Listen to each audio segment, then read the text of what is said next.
Hi, I am back. बहुत चल रहा है पूरी जगह पे ऑनलाइन क्लासेस। स्कूल फीस ले रही है, इतना सारा बवाल।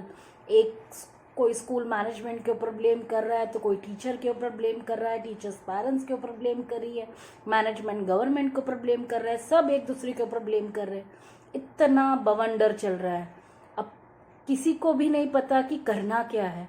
तो आज हम इसी पॉइंट के ऊपर डिस्कस करेंगे। सबसे पहला पॉइंट हम ये डिस्कस करेंगे कि ऑनलाइन जो टीचिंग हो रहा है कितना ज़रूरी है। समझिए, अगर 6 महीने तक लॉकडाउन खुला ही नहीं या 6 महीने तक स्कूल्स खुले ही नहीं, तो क्या आपका बच्चा घर पे बिना पढ़ाई का बैठे रहेगा?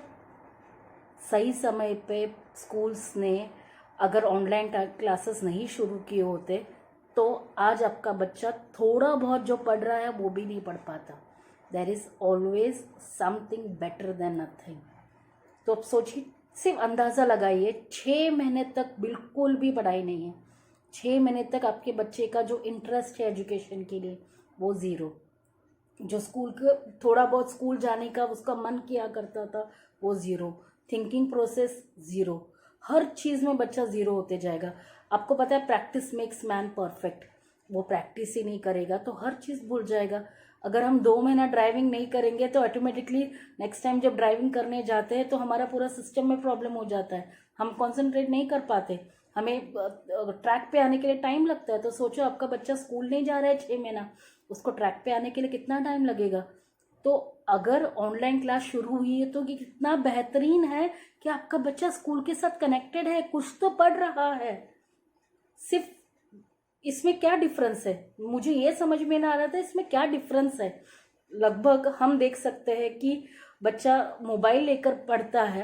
अब बहुत सारे बच्चे हैं जो मोबाइल के ऊपर पढ़ते हैं, तो उसमें उनकी टीचर आके उनको पढ़ा रही है तो प्लस पॉइंट है ना।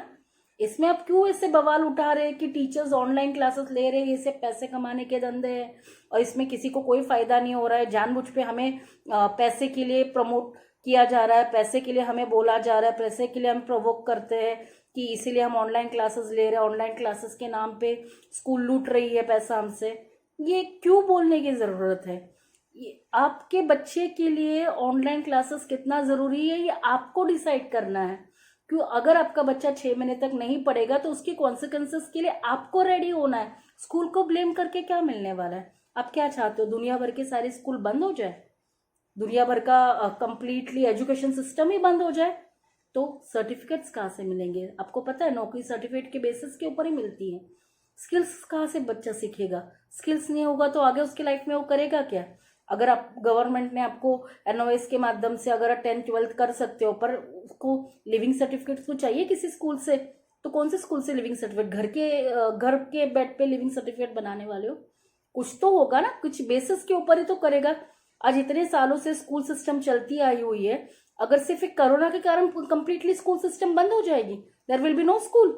और मानिए अगर कोरोना के कारण हमें 2 साल तक घर पे बैठना पड़ेगा, तो 2 साल में ऑनलाइन क्लासेस के अलावा और कोई ऑप्शन ही नहीं है।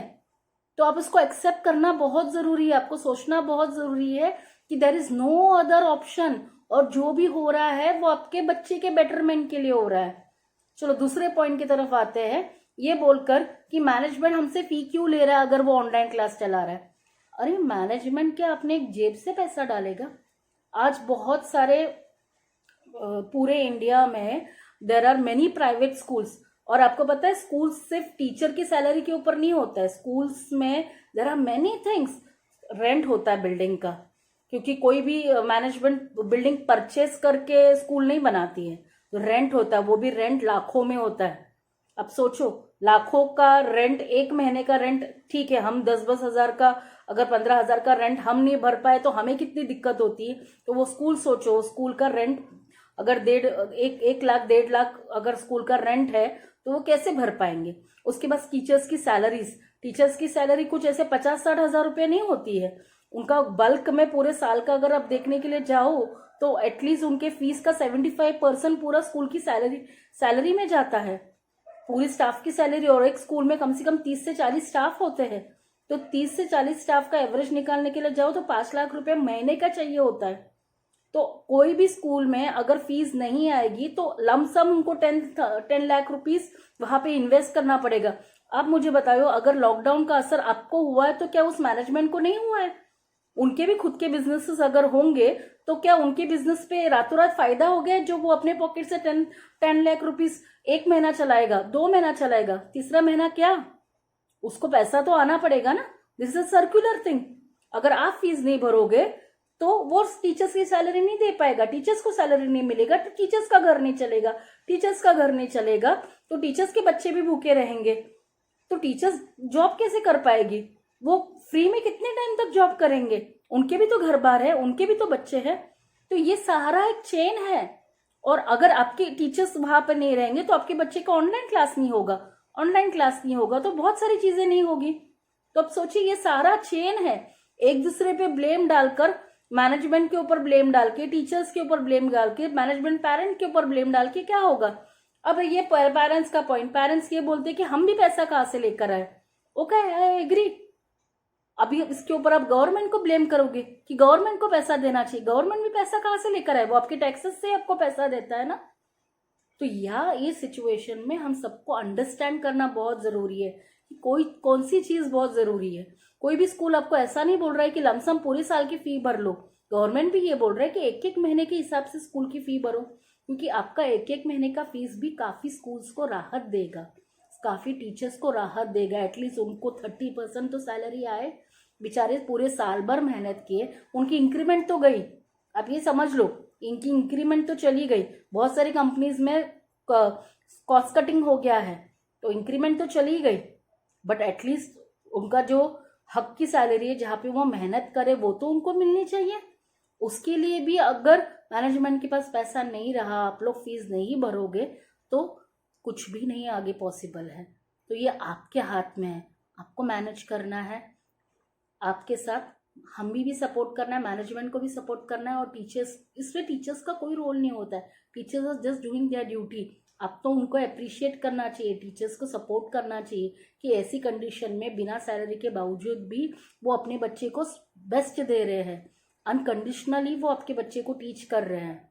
वो ऐसा कोई भी टीचर आज तक नहीं देखा है कि वो टीचर सैलरी नहीं मिली करके मैं पढ़ाना बंद कर दूंगा, ऐसा कभी नहीं हुआ है। तो प्लीज़ कोऑपरेट कीजिएगा, टीचर्स को समझिएगा, मैनेजमेंट को समझिएगा, स्कूल सिस्टम को समझिएगा, और अननेसेसरी आप ये सिनेरियो ही मत क्रिएट कीजिएगा कि जहाँ पे प्रॉब्लम्स हो। सो आशा करती हूँ आपको मेरा ये टॉपिक समझ में आया होगा, एंड दोबारा मैं आपसे ज़रूर मिलूँगी। और आशा करती हूँ इस कंडीशन के लिए आप माइंड एकदम पीस रखेंगे, थोड़ा थॉट प्रोसेस को थोड़ा पॉजिटिव वे में सोचेंगे, और जो आप बच्चों को कन्वे करें वो भी पॉजिटिव कन्वे करिए, ताकि आगे जाके भी वो अपने स्कूल की और टीचर की रिस्पेक्ट करना सीखें और करें। थैंक यू, दोबारा ज़रूर मिलेंगे।